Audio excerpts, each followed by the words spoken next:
젊음을 놓쳐버리면 강력한 수행이나 변화를 한다는 건 쉽지 않아요. 그래서 저는 19세 출가설이 아마 맞을 거다라는 생각을 합니다.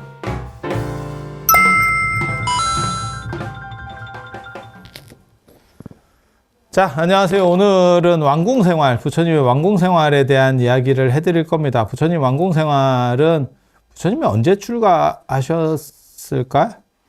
몰라.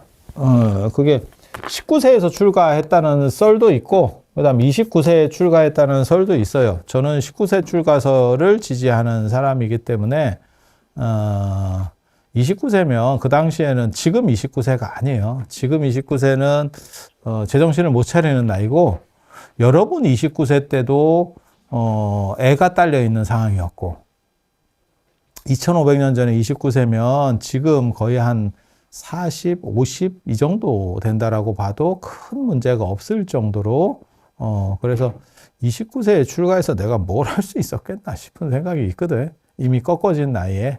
그래서 29세 출가설을 주장하는 사람들은 뭐라고 생각을 하는 거냐면 부처님이 아들을 낳고 가계를 잇고 그리고 은퇴 출가였었다 이렇게 생각하는 거예요. 그게 이제 바라문의 사주기라고 인도 사람들은 그렇게 행동들을 하면서 살았대. 저는 그거는 굉장히 좋은 것 같아요. 어린 시절에는 공부를 하고 학습기라 그래서 공부를 하고 그 다음에 조금 크면 가죽이라 그래서 집안에 결혼을 하고 집안을 잇고 이건 바라문들이에요. 결혼하는 사람들. 그러니까 약간 귀족 문화 어떻게 보면 상류층 문화예요. 인도 사람들이 했었던. 그래서 학습기 애들 공부하는 거. 우리 식으로 말하면 지금은 공부 기간이 무진장 길어진 거고 예전에는 공부 기간이 짧았죠. 제가 그런 얘기 하잖아. 4.19 때 그때 주역이 고등학생이었었어요. 기억나시는지 모르겠는데 대학생도 아니었습니다. 고등학생이었었어요.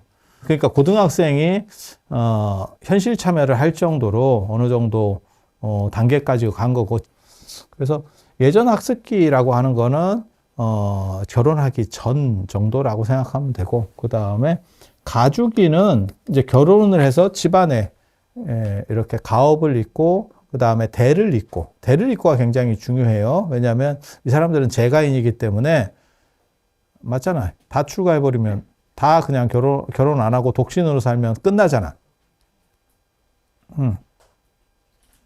이거 독신과 결혼 문화에 대해서도 나중에 한번 기회 있으면 한번 얘기하면 이게 재밌는데. 이게 이쪽이 우월하냐, 저쪽이 우월하냐, 뭐 이런 얘기들이 굉장히 많이 있었어요.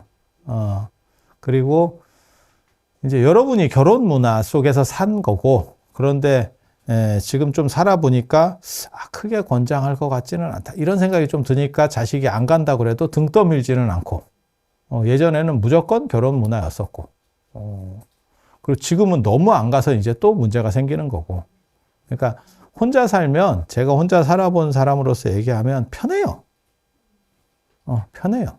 그거는 맞는 이야기고 그리고 거기서 효율성이 나오는 부분도 분명히 있습니다. 제가 그런 얘기 하잖아요. 머리를 맨날 똑같은 헤어스타일을 유지하고 옷을 똑같은 걸 입고 그 다음에 혼자 살면 가정생활을 하고 머리를 바꿔야 되고 그 다음에 옷을 매번 바꿔 입는 사람들에 비해서 내가 보기에는 거의 3분의 1 정도는 더 사는 것 같다. 인생을. 왜?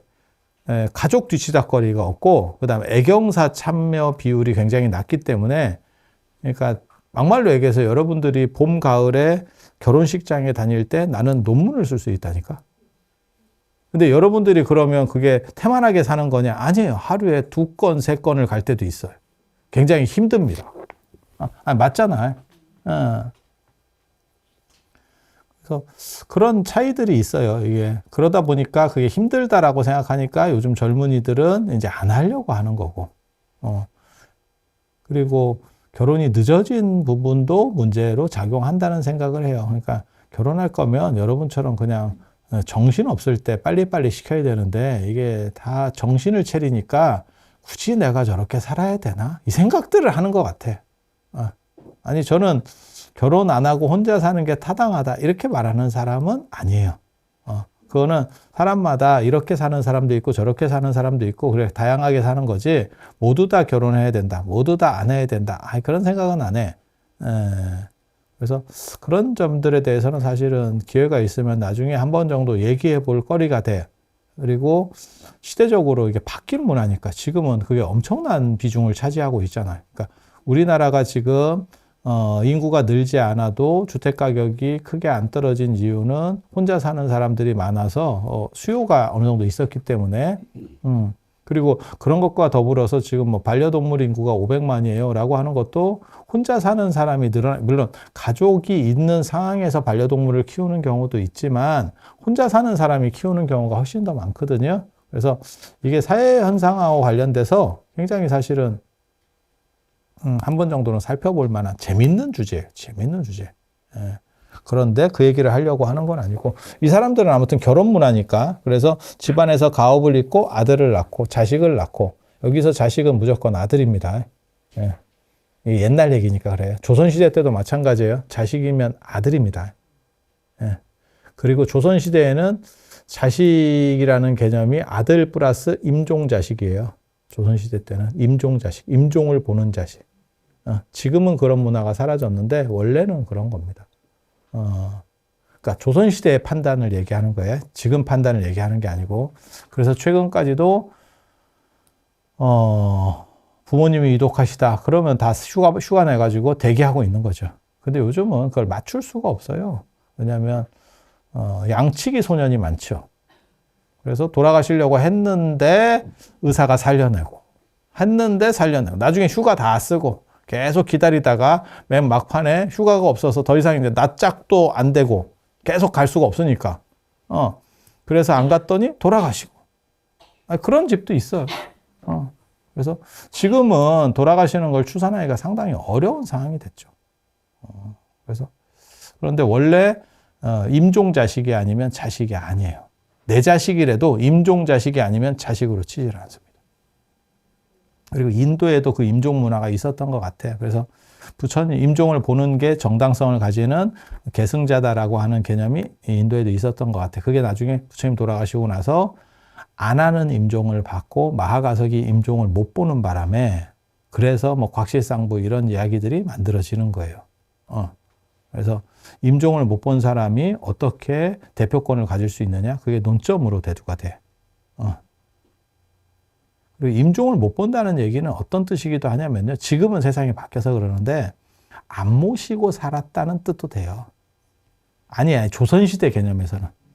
그러니까 당연히 모시는 자식, 그리고 그 자식은 임종을 못 볼 확률이 거의 없죠. 계속 그냥 그 집에서 돌아가시니까. 근데 지금은 상황들이 다 바뀐 거죠. 그래서 부모님을 모시고 사는 경우도 별로 없고, 그리고 돌아가실 때쯤 되면 어디 뭐 편찮으세요? 그러면 응급실 가기 바쁘지. 그걸 누가 집에서 돌아가시는 분들이 얼마나 있겠어. 그런데 오늘날도 절에서는 큰 스님 돌아가실 때는 응급실에 있다가도 이게 주치의가 돌아가실 것 같습니다. 그럼 절로 옮깁니다. 땡깁니다. 그래서 임종은 절에서. 아직도 이 생각이 있는 거예요. 그래서 이건 문화적인 거예요. 옳고 그름을 얘기하는 게 아니고 문화적인 거예요. 그래서 조선시대 때는 집에서 임종 안 보면 객사로 여겨서 집안에 시신도 안 드렸어. 시신도 안 드렸어. 그건 여러분들은 보셨던 문화일 거예요. 굉장히 안 좋게 봤었죠. 그래서 가주기에서의 핵심은 자식을 잇고 대를 잇는다는 거. 그리고 그 다음에 있는 게 임석입니다. 임석이. 숲에서 산다라고 하는 거예요. 그러니까 이게 요즘으로 말하면 한 40 정도 되는 나이라고 보시면 되거든요. 한 40, 요즘 40, 50. 그러니까 뭐 생각하시면 되냐면 파이어족이라고 들어보셨어요? 젊었을 때 한 35살 이전에 확 땡겨서 어떻게 해서든 땡겨서 은퇴하겠대. 먹고 살 만큼을 만들어 놓고 은퇴하겠대. 들어보셨어? 그래서 그 사람들은 그러면 뭐 하느냐? 그렇게 40도 안 돼서 은퇴를 해서 네가 뭐 할래? 이러면 내가 하고 싶은 걸 할래. 라고 이야기를 하는 거예요. 그게 임석이라고 보시면 돼요. 그러니까 요 집안의 기본적인 것들을 다 해결하고 숲속에 거처하면서 명상하고 자신을 정리하는 거예요. 개인적으로는 굉장히 타당한 방식이라고 생각을 하고, 지금은 한 60 정도 되면 이 임서기에 들어가야 된다라는 생각을 하거든요. 꼭 숲에 가서 살으라가 아니고 자신을 정리하는 삶. 그러니까는 소확행 중심으로 확장하는 삶이 아니고, 정리한다는 게 마침표 찍으라는 뜻이 아니고, 주변을 단돌이 하면서 자신이 행복할 수 있는 조건들을, 그러니까 외부에 의존하지 않고 행복할 조건들을 찾아가야 돼요. 왜냐하면 확장 불가능에 봉착하거든요. 그러니까 당나라가 왜 망했느냐, 로마가 왜 망했느냐, 이유는 더 이상 확장하기 어려웠기 때문에 그래요. 확장을 해서 계속 돈이 들어오면 모르는데 더 이상 넓힐 땅이 없어. 이렇게 말하면 세상에 그게 말이 돼요? 더 넘어가면 되지? 왜 안 돼요? 근데 수도로부터 멀어지잖아요? 그러면 정복하는데도 돈이 많이 들어. 그리고 정복을 하더라도 무슨 일이 벌어지냐면 통치 비용이라는 게 듭니다. 그러니까 지금은 교통이나 통신이 발달했기 때문에 그게 안 드는데, 예를 들어서 중국에서 고구려도 마찬가지예요. 만주도 마찬가지입니다. 중국은 만주를 직접 지배할 수가 없어요. 그래서 계속 고구려가 들어서고 발해가 들어서고 뭐 청나라가 들어서고 이렇게 되는 이유가, 만주는 직접 대상 거리가 안 됩니다. 이유는 멀어서요. 그 정도 거리를 다스릴 수 없습니다. 밑으로는 내려가던데요? 거기는 사람이 많아. 그래서 세금이 많기 때문에 투자할 만한 가치가 있고, 이 만주 쪽에는 사람도 별로 안 사는데, 우리 생각해봐. 그게 만약에 땅을 계속 넓힐 수 있었으면 중국이 왜 시베리아를 안 갔겠어? 이 생각해보면 돼. 러시아는 갔잖아요. 러시아는 최근에 밀 거고, 옛날에 밀었던 게 아니에요. 옛날 러시아는 유럽 쪽에 붙어 있었던 그 모스크바 중심의 러시아인 거고, 최근에 민 거죠. 그러니까 그건 요즘 갇힌 거고. 그리고 요즘에 밀었어도 어떤 일이 벌어지느냐, 저런 시베리아 때문에 사람이 거의 안 살죠. 거기다 철도를 깔 거야, 길을 깔 거야. 깔면 어떻게 돼요? 무조건 적자입니다. 무조건 적자입니다. 기관시설을 안 깔아줄 수는 없잖아. 또 뻘이 골치 아프지. 우리나라는 작기 때문에 지방까지도 마치 모세혈관까지도 피가 돌아가듯이 돌아가요. 그런데 저렇게 큰 나라들은 저게 안 됩니다. 그냥 떡대만 있지. 그러니까 알래스카도 팔아먹은 거 아니에요. 요즘 개념으로 보면 저걸 왜 파나 싶지. 근데 그 시절만 하더라도 저게 뭔 필요가 있어. 이렇게 생각을 하는 거지. 그러니까 개념이 달라요. 미국도 마찬가지지. 미국도 프랑스의 땅을 샀죠. 그러니까 지금 생각해보면 그게 프랑스의 최대의 실수 중에 하나지. 그걸 갖고 있었으면 이라는 생각을 하지만, 그때만 하더라도 야, 저거 사람 몇 없고 세금도 안 나오는 그 땅 그냥 관리하기만 힘드니까, 유럽에서 저 아메리카까지 관리하기도 힘드니까 그냥 파는 게 낫겠다. 이런 아이러니들이 있죠. 그래서 제가 전에 이런 얘기 자꾸 하면 또 길어지는데, 지방대 교수로 내려오시는 분이 강남을 살다가 아파트를 팔았냐 안 팔았냐로 인생이 바뀌었다. 나는 교수에 임용됐으니까 그냥 굳이 저거 갖고 있어서 뭐하냐 라고 판 사람이 있고, 그냥 전세를 내주고 그냥 그래도 내가 살던 집이니까 갖고 있어 보자. 어떻게 바뀌었는지 이해되시죠? 그게 80년대 말에 그 결정을 하는 거거든요. 이건 뭐 보나만 하잖아. 그래서 저한테 하소연한 게 있어.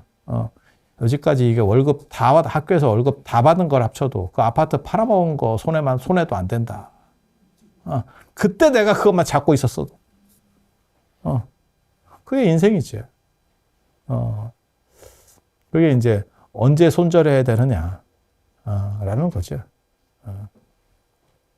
그래서 로마나 당나라가 굉장히 강대국이었지만 결국 그 한계치를 넘어가 버리면 더 이상 효율성이 떨어지는 거예요. 그래서 돈이 더 많이 들어, 땅을 넓혔을 때. 이거를 극복한 유일한 제국은 몽고입니다.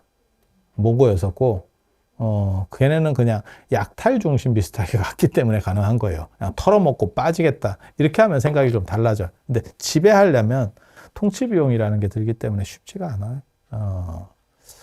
그래서, 어느 정도 나이가 되면 계속 확장을 못 해요.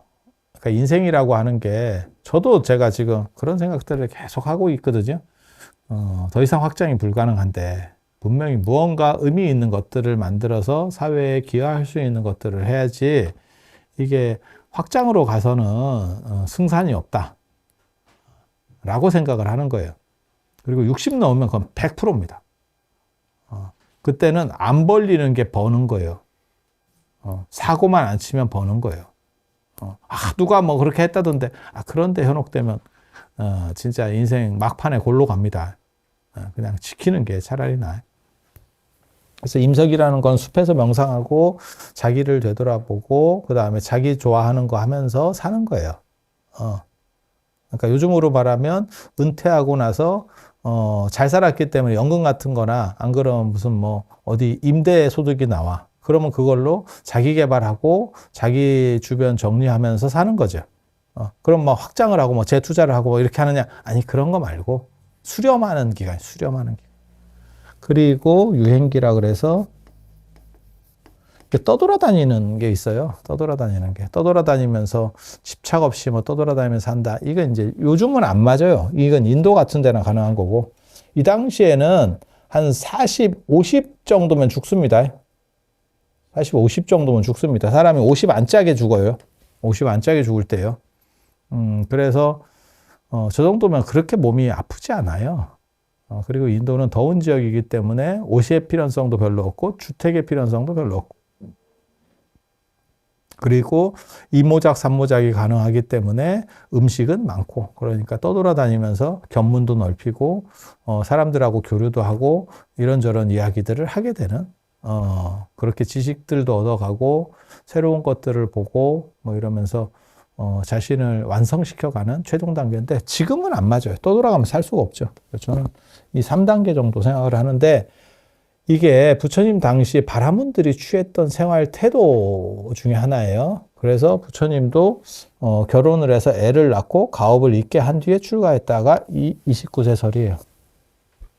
근데 저렇게 되면 젊음을 놓쳐버리면 강력한 수행이나 변화를 한다는 건 쉽지 않아요. 그래서 저는 19세 출가설이 아마 맞을 거다라는 생각을 합니다. 19세 출가설. 19세 출가설. 17세 결혼이거든요. 19세 출가설로 하면 17세 결혼. 너무 빠른 거 아닙니까? 아니에요. 우리가 춘향전도 내나. 이도령과 성춘향. 이성 이렇게 가는 거고, 이성이고, 그 다음에 우리가 뭐라고 얘기하면 이팔청춘이라고 하잖아. 이팔청춘이 몇 살이에요? 중학생이에요. 중학생입니다. 그런 시절이 얼마 전이었던 거예요. 그렇게 뭐 옛날이 아니고 한 100여 년 전, 뭐 이때 다 그랬, 100여 년, 뭐 100여 년이에요. 일제강점기 이런 때도 다 통용되는 이야기들이에요. 그래서 그렇게 생각하면, 이게 결혼이 저렇게 빨라요? 안 빨라요. 다 그렇게 살았었어요. 다 그렇게 살았어요. 그래서 이렇게 해서 이렇게. 그러면, 부처님이 왕궁에서 산 거는 최소 19년에서 길게는, 29년까지라는 걸 알 수 있어요. 그럼 굉장히 오래 산 거예요. 오래 산 거예요.